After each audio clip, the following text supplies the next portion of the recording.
ప్రమాదంలో నష్టపోయిన బోటు యజమాని కుటుంబాన్ని ఆదుకోవాలి.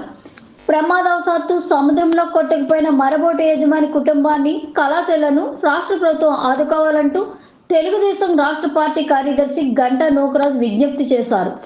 భీమిలి జోన్ 3వ వార్డు ఎగువపేట గ్రామానికి చెందిన దూడ దాస్ అనే వ్యక్తి యొక్క ఐఎన్డి ఏపీవీఎస్ ఎంఎం 245 నెంబర్ గల బోటు 2 రోజుల క్రితం పూడిమడక ప్రాంతంలో వేట కోసం వెళ్లి ప్రమాదవశాత్తు సముద్రంలో కొట్టుకుపోయిందంటూ నూకరాజు వెల్లడించారు.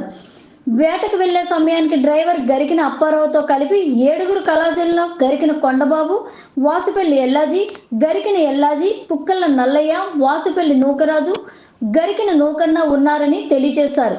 అదృష్టం వరించి ఎటువంటి ప్రాణ నష్టం జరగకపోయినప్పటికీ మరబోటు పూర్తిగా నీట మునగడం వలన సుమారు 40 లక్షల వరకు ఆస్తి నష్టం సంభవించిందని తెలియజేశారు. అదేవిధంగా బోటును ఆధారంగా చేసుకొని జీవనం సాగిస్తున్న కళాశాలలు కూడా రోడ్డున పడే ప్రమాదం ఉందన్నారు.